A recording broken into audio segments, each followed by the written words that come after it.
So this is a keyboard we're going to be building today. So I have the E-white top, copper bottom. This is the Tata80. This is the WinKey version. So M.ONE is the same studio that did the Kinko 65, and so they're back with a TKL.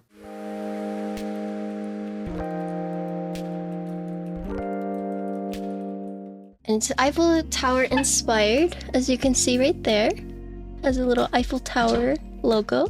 Is daughter board JST, as you can see right here. So this badge, there are different badges you can get. So as you can see, it's screwed in, 2 screws right here. And then here's the bottom piece. This uses Swan Gaskets, and I'll show you guys what it looks like in a little bit. So here's the side. So you just see a sliver of the bottom piece right here. And here's the back with the same logo on the badge. It's also on the back.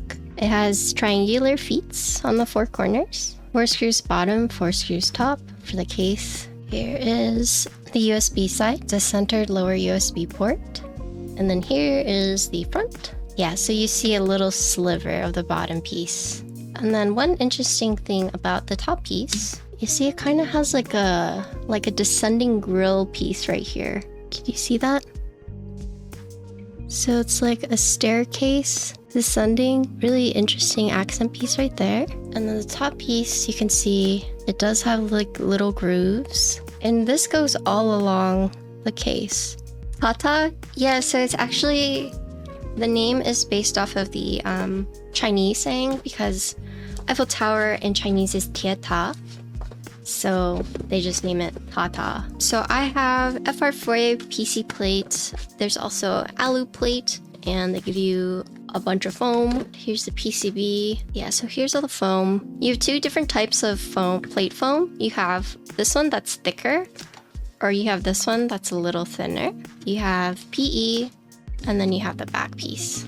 So let's look at the gaskets you have here. So here are the Swan Gasket mounts. So they're like these little metal bars. So here's one that's already been assembled. So here's the top. Here's the side. So the sides kind of look like a swan, but there is a little gasket piece on top of it. So you see these pegs right here. So I'm assuming it goes like this. And then there's also this other one. So here are your silicone gaskets. I think when you say leaf spring, most people think of like a thermal, the Salvation, Link. I would say the Link and the Salvation's closest to leaf spring, and this is an example of something similar to a leaf spring. The Swan. But yeah, so they're saying that the Swan is more flexible than the silicone gasket, so apparently it feels softer, but we'll see. Let's look at the PCB really quick.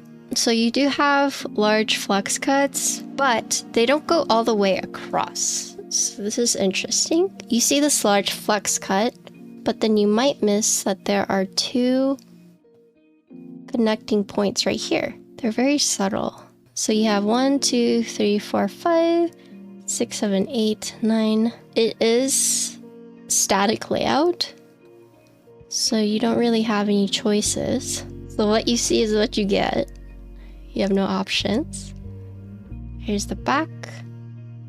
There is a caps lock indicator, a physical reset button. The badges, you'll have 3 different badge options. So you have the Eiffel Tower, you have a floral, and then you have the wave. So different designs. And then there's 3 badge materials: PVD silver, PVD black, and PVD gold. Win keyless, win key options, hot swap PCB, QMK via. They are 12.2 millimeters thick. Lots of flex cuts. Typing degree angle 7 degrees. The pricing is looking around $300, and then group buy will be sometime next month.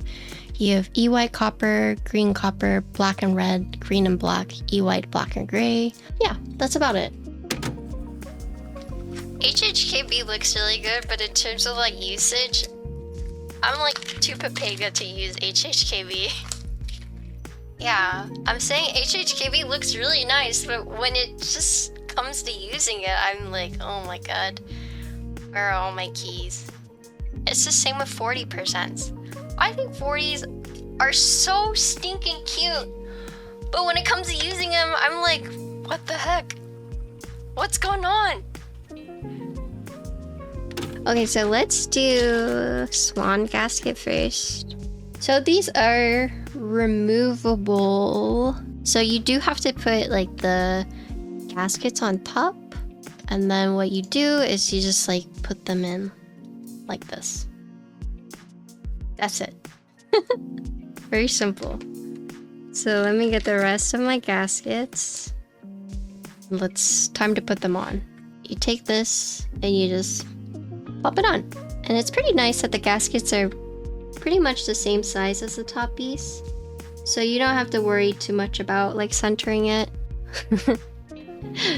You just put it in. So you have 1, 2, 3, 4, 5, 6, 7, 8, 9, 10. 10 points. So apparently Swan Gasket is going to be the most flexy and softest because it's like a spring, right?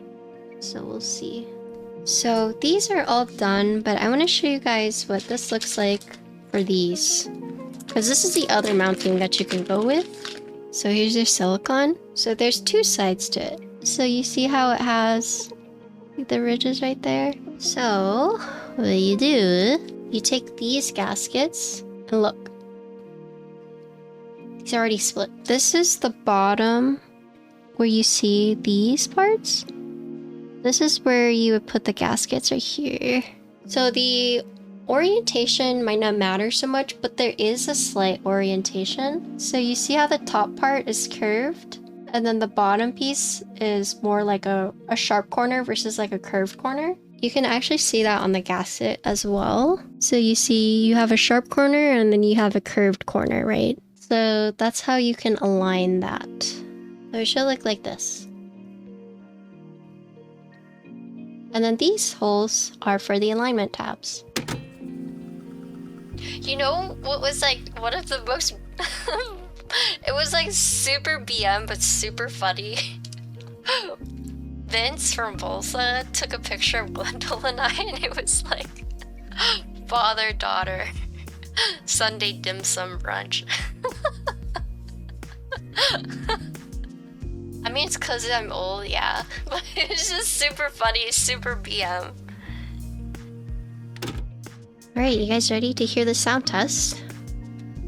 Okay, so these sound tests are going to be very peculiar, very specific. It's Swan Gasket with all the foam.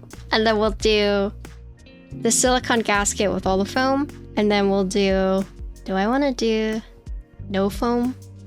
We'll see how I'm feeling. We'll see how I'm feeling, because I might be too hungry.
Okay, And that is the last configuration. And now we're done. In terms of like the sound difference, I can't tell either. But in terms of typing, I feel it. I think in terms of like Swan or the silicone gasket, it's much more apparent when you're typing on it. The silicone is going to be more firm, but then the Swan is going to be softer. Definitely one of those things where you can feel it more than you can hear it, in my opinion. I don't know if I like foam or no foam. I do like the Swan Gasket. So before I go, we can look at the board one last time. So this is the Tata80. It has a F13 badge. This is the EY with copper. Here's the side. You do see the sliver of the bottom right here. Nice clean Eiffel Tower logo. It's not as heavy as you would think. I mean, it's still a hefty board, but it's 4 pounds, 9.8 ounces. Like it's still heavy, but it's not one of the heaviest that I've built. Overall, I will say that while the sound may not be as apparent for the gaskets, I do like Swan Gasket. And I thought it would be an issue because there are alignment tabs to keep the gaskets from moving, but they're not like super tight. I'll show you guys. It was a concern of mine, but it's not really apparent. Can you hear that? Please tell me you guys can hear that. It's like you can hear the tabs inside moving, but only if you're shaking the board like what I'm doing. However, when you're typing on it, you can't hear it at all. Yeah, so if that was a concern of yours, they do all just fall to the bottom. Of course, if you shake it like how I shaked it, you'll hear it, but when you're typing on it, not gonna hear it. Do you see this? While it looks really squishy, realistically, it's not gonna be like this. But typing on it is very pleasant. Very light. I enjoyed a lot. Alright, that's the board. Thank you, M.ONE. Thank you, Wutre, for sending it out. But that's the build. That's all I have for you guys.